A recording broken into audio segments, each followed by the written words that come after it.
if guys would read this book and realize that in 5 minutes you could do this and make your wife happy, in 10 minutes you could accomplish this and it would make your wife happy. You can make the bed in 1 minute. So it breaks all that down. He said, I really do think it's a marriage helper.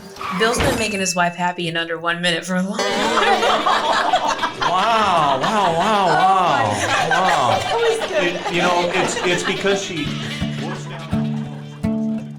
Let's have a chat, talk this and that with PB and Jaisy.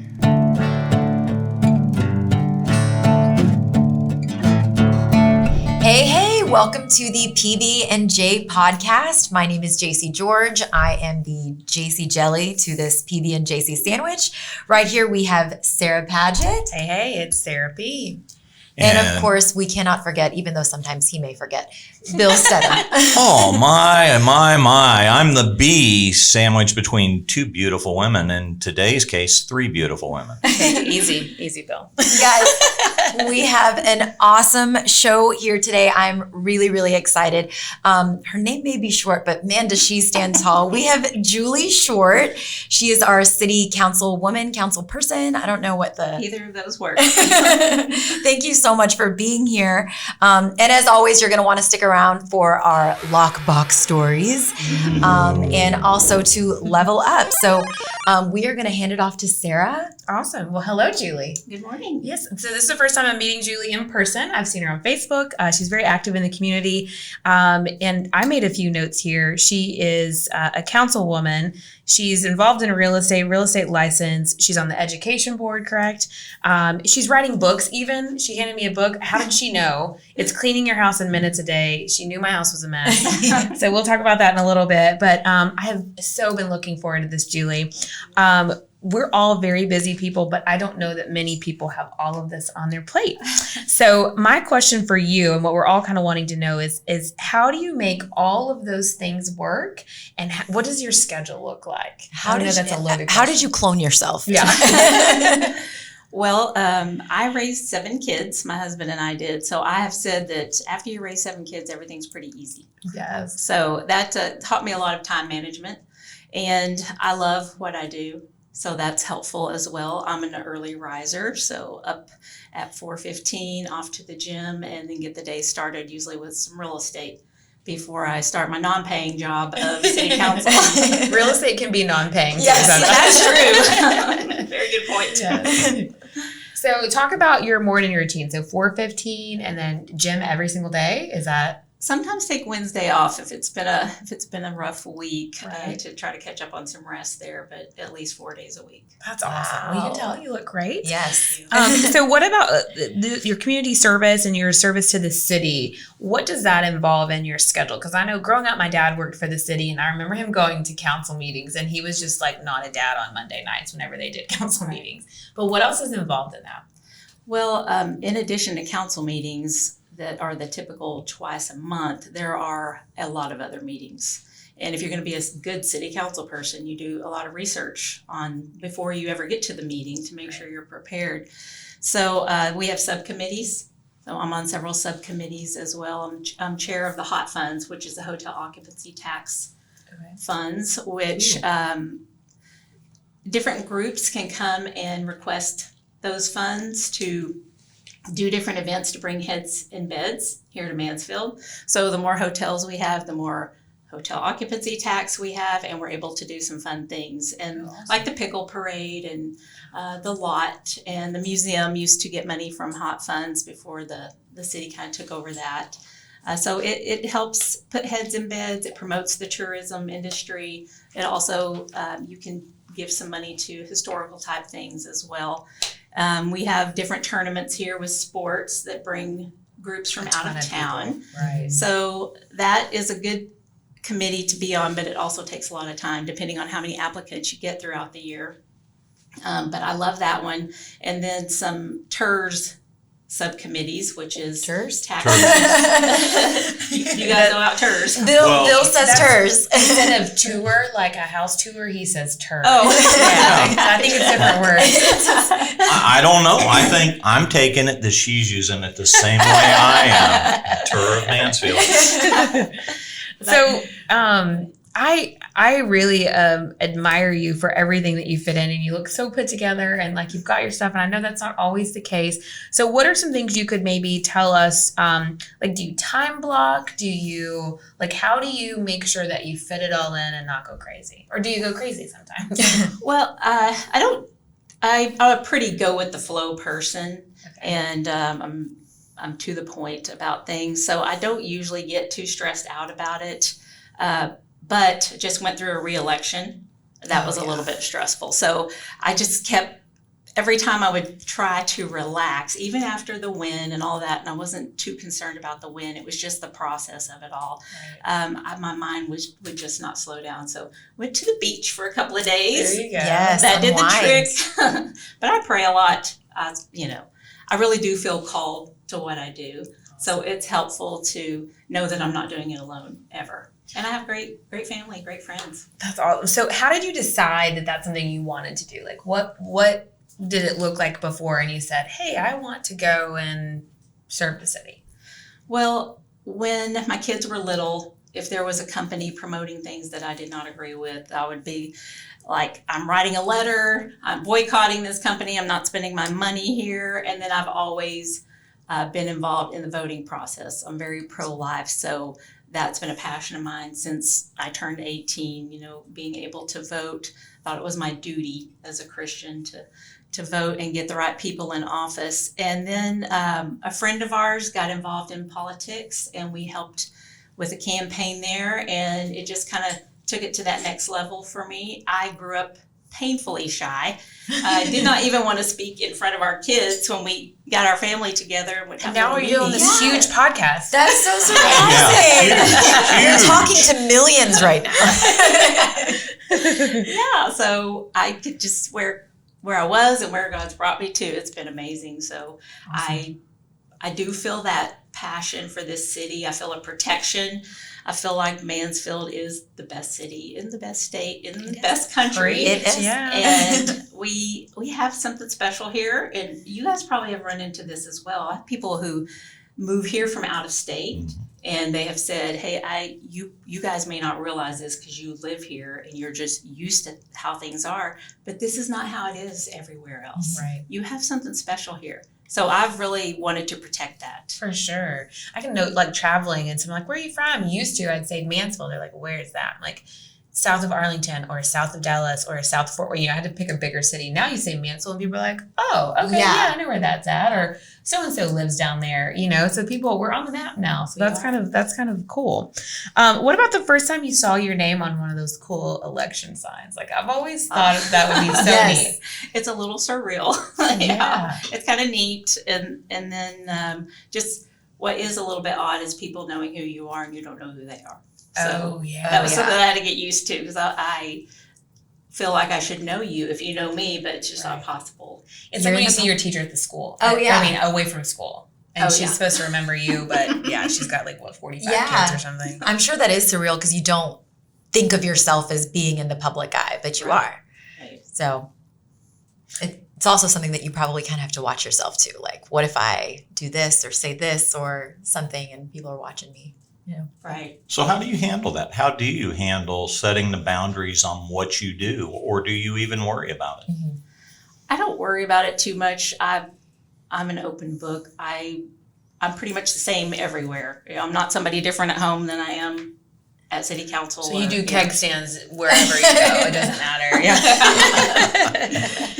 We talk about that a lot though on Facebook, having to be, overall, you need to be the same person, right? But you do have to be careful sometimes when you're in the public eye and, maybe the time of day that you're posting things that you're doing, especially real estate. I would imagine it's kind of hard to post things with the city without stepping on toes and vice versa. You've got to kind of wear a bunch of different hats, but all at the same time. Right. Yeah, I do try to think about what I say and what I do and how it's going to affect other people. Right. So are there times where what the city wants to do might go against maybe what we as realtors would want on property rights? Yes. Like National Property Code and some of the things involved in that. And right. That's got to be a difficult time. Yes, I do feel conflicted somewhat. And plus, I'm a less government person. I don't like government overreach. I don't like a lot of rules. Amen. I love this. Right. So, but there is like this delicate balance. I mean, if you go to other cities where they don't have standards and ordinances that protect the look of the city or what goes there, you can tell pretty quick when you drive through. So I want to have those standards to make sure that Mansfield is nice and it's family friendly and all of that. But I also believe in property rights and personal rights. It's kind of like like you want an HOA when you get a crazy neighbor, but then you don't want an HOA that's telling you like measuring your grass with a ruler. Right. You know what I mean? Like somewhere in between would be great. Because Yeah. we had a neighbor that put a storage shed in their front yard one time. Oh, wow. Yeah, in their front yard. Front yard? Front yard. Well. Yeah. Did they So- paint it pink? It probably would have been better if it was painted. I don't even think it was painted. But so yeah, I kind of agree with that. Like something in between. But I do find that sometimes what we need as realtors may not always benefit, vice versa. And so I would think that would be tough, but I'm glad to have somebody that knows real estate in the industry to be somewhere where where we have a voice, and I think that's huge. That's awesome. Yeah, and I'm second generation construction. My husband's a builder. So being able to think from all those different positions in what the city's doing, I think is helpful. Okay, and so we all had a question too. Off the record, we're not recording, Julie. Just kidding. Do you have anything that you can tell us coming up in the city that we may not know, or maybe something new that's coming? Anything that you can give us a teaser on? The inside scoop. Yes. Well- Without getting in trouble. Yeah. Okay. Don't get fired. Without any details, because no details are nailed down, but Don't worry, no one's listening to this podcast. we did a really fun thing recently, and it had never been done with city council before. We went on a weekend retreat to just kind of immerse ourselves in city business and try to get a good plan moving forward and a really good knowledge base of the city as a whole, because you're getting different bits and pieces along the way, and we have a lot of new people. I mean, the veterans have only been on there 2 terms now, except for Larry Brosh, who's been on there for a while. But doing that, we talked about we don't have a lot of land left to develop in Mansfield, so making the most out of the land that we have left and making it wonderful for our citizens and desirable for our citizens to live, work, and play here for a long time to come. We talked about different developments coming here that are a draw. So something, sort of like a Riverwalk type development, wow. maybe on the horizon. Interesting. And then That's some awesome. really fun developments for the downtown area. Awesome. So we've got, we're definitely on the map, Mansfield is. We're getting the attention of some big companies, big developers, and it's all good stuff. It's fun Awesome. stuff. That's so exciting. That's gonna be cool. I will say, if you're building a Riverwalk, you should probably put a handrail on, because the one in San Antonio, if you guys are listening, does not have a hand railing, and I almost fell in. Yeah. It had nothing to do with alcohol, but maybe it did. Were you trying to bite someone? What do you mean almost fell in? So we were walking, and I'd had a little bit too much to drink. Don't listen, Mom. Had a little bit too much to drink, and just kind of strolling, and how you kind of need a realignment sometimes. And luckily, my husband Michael grabbed me and pulled me back in, but there's no hand railing. Yeah. So just a note, Julie. Okay, so a couple things we wanted to ask you too. What's something that you're listening to, something that you're reading? Because I'm sure you keep your mind sharp somehow. So what are some things that you're doing now to do that? Well, I've got a book, Self-Centeredness, the Source of All Grief. Oh, nice. Another book. Yes. Well, I didn't write that one. I read that one Oh, pretty okay. regular, especially if you're in politics or in the public eye or real estate. Yeah. It is amazing how we can be so self-absorbed and think everything's about us. So constantly reminding ourselves that, hey, if someone's rude to you, it's probably not anything to do with you. They are having a bad day. It kind Right. of puts all that back in perspective. That's so true. I do love that book. I really do listen to a lot of teaching on the Bible. Oh, awesome. That Okay. is my foundation, and I have to rely on that for what I do, and so that's really what I listen to. I do listen to teaching and podcasts from different ministers that I Who's your respect. favorite minister to listen to? Andrew Womack. I don't know if you've heard of him. Yes, I Yeah. have. Yeah, I think you need a ton of Jesus to work in real estate. that is for sure. Like I feel like several times a day I break down in prayer. Just to Keeps get you me through the centered. day. Keeps you together. When you get that repairs amendment, Yes. and when the appraisal comes in. Yes. Oh my gosh. Or the day of yes. closing, they just decide we no longer want to buy it. Or to buy a new truck. They show up in their new truck at Yeah. closing with their new couch in the back. Yeah. Yes. I just bought a whole bunch of furniture for the house, guys. I'm so excited. It's going to be delivered as soon as we close. Yeah. Yeah.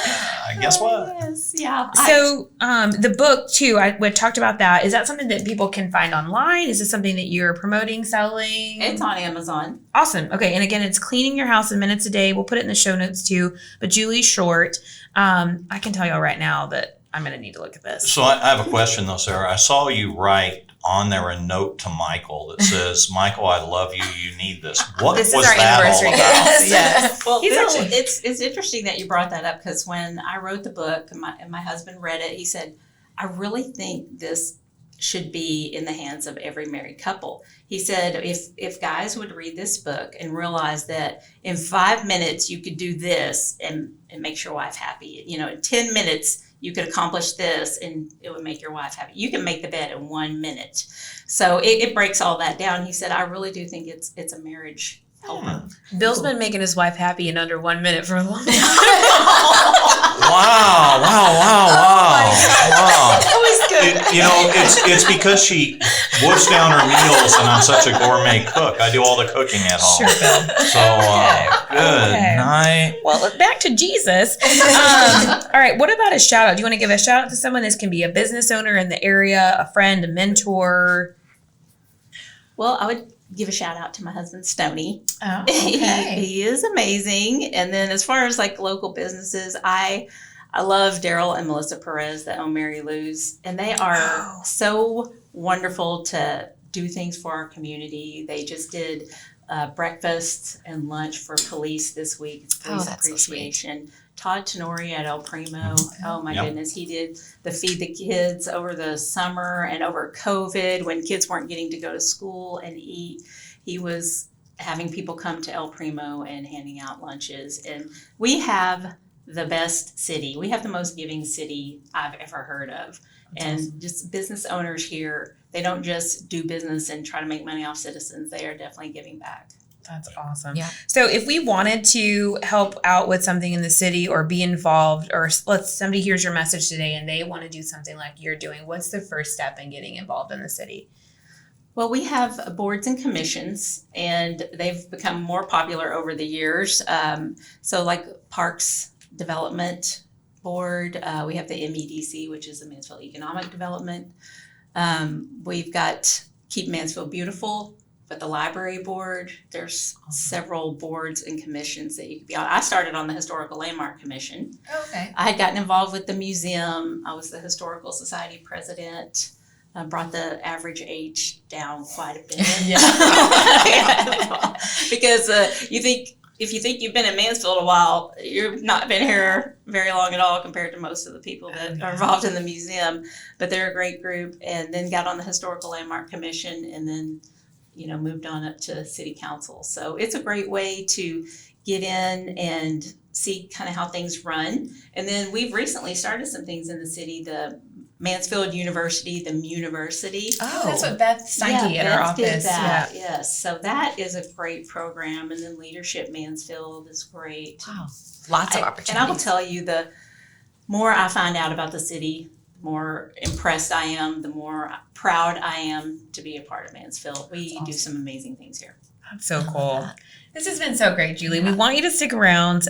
We've got some other stuff coming up, and I think you even have something to share with us too. But this is a segment that we like to call Tales from the Log.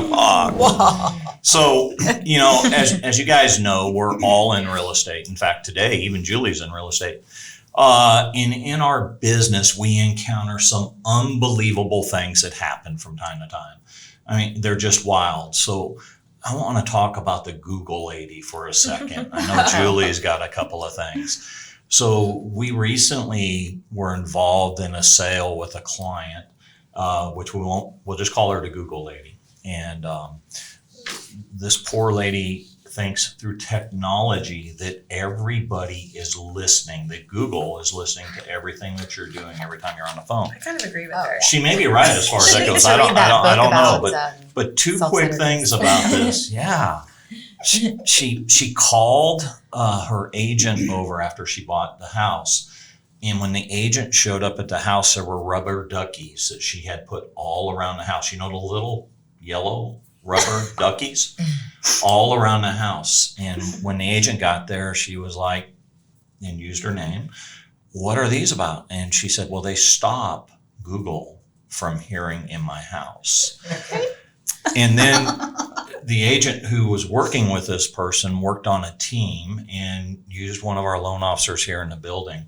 So right prior to closing, when they were doing a walkthrough, the team member, who happened to be my daughter, went to do the walkthrough. And when she showed up, Google lady gave her a thing of grapes.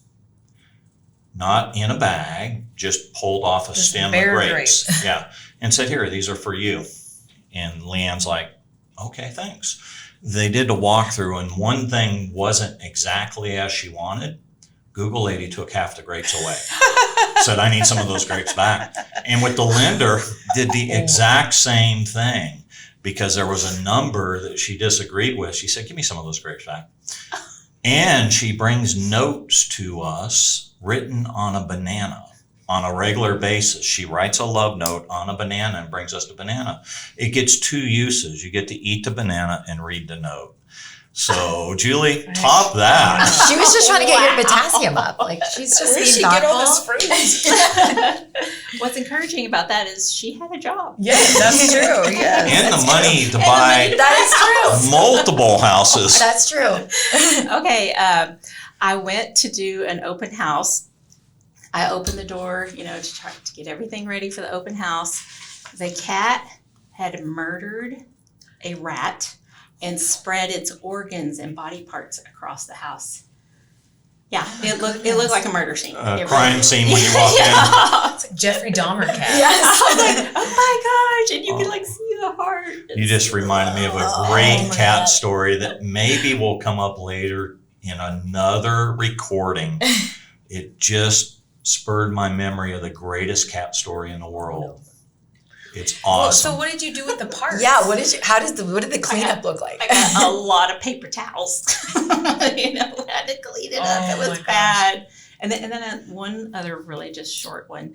I was showing a client a house. Yeah. We looked in the backyard first, kind of checking that out. Big copperhead snake. Okay, so that freak out, right? But it was dead, at least. Of course, didn't know that when I first saw it. So running and screaming with your client, probably not a good idea. But anyway, we made it into the house, and the dogs were in the laundry room, and one of them was just laying there. So, and my client was like, "Hey, do you think that he killed the snake and the snake bit the dog?" And so I immediately called the listing agent, and the people came home, took the dog to the vet, and that snake had bitten the dog. And he was saved. Oh. But if we wouldn't have called. If you wouldn't have called, he wouldn't have. He wouldn't have made it. Yeah. Wow. Oh my gosh. Oh, that was a crazy one too. Yeah, and there's some good points in there. Get involved when you see something happening. Don't just look and run. Yeah. That's true. That's good on you. Snakes. I probably would have ran. Yeah. Like, save yourself. I'm probably would have been like, "Are you sure you want to buy this? You sure you want to buy this house?" There's snakes here. You don't want this house. Oh, that's awesome. Well, our one of the things that we have is a mailbox, and while we don't have things yet, Sarah, tell us about the mailbox. Yeah, so if you guys have a story, especially real estate related, would be great. But things that have happened to you in business that are unbelievable, we'd love to share that. We think it's funny. It keeps us sane in those moments that we have to break down in prayer during the real estate deal. But we would love to hear y'all's story as well. So we know you guys have some great ones. The more unbelievable, the better. Yes. Yeah. Awesome. Make us. Well, I think Jaisy, she's going to wrap us up today. Yes, we are going to level up. So the quote of the week that I've got is from Thomas Jefferson. Really Who? old. totally old guy. Oh, Todd. He said, if you want something you never had, you must be willing to do something you've never done.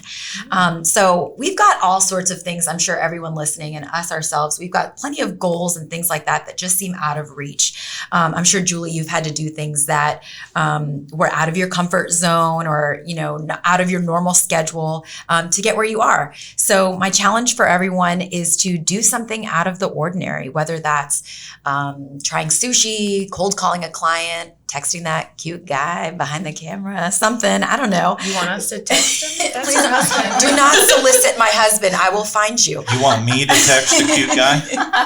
Oh, that I'm totally confused at this moment. Bill's trying to figure out what texting is. yeah. Oh, no, that would be Thomas no Jefferson. mercy. Hey, you should send a pigeon to my husband. But please do something out of the ordinary. And I want to keep up with you. Let us know how it goes. I'm low key kind of nosy, and I want to see if that guy's gonna text you back. Tom, you better not be texting any girls back. All right, guys, that's all that we've got today. Thank you so much for being with us, Julie. Yes, thank you, Julie. It was so much fun. It was great hanging out with you, Bill and Sarah. So be sure to check us out. Check out the show links below for any resources that we've talked about during today's show. And don't forget to rate us on the platform that you're listening to us on, like and subscribe. And if you know anybody that would be interested in listening to our show or possibly even being on the show, let us know. That's all we got. PB and JC, we out. Just had a chat, talk this and that with PB and JC.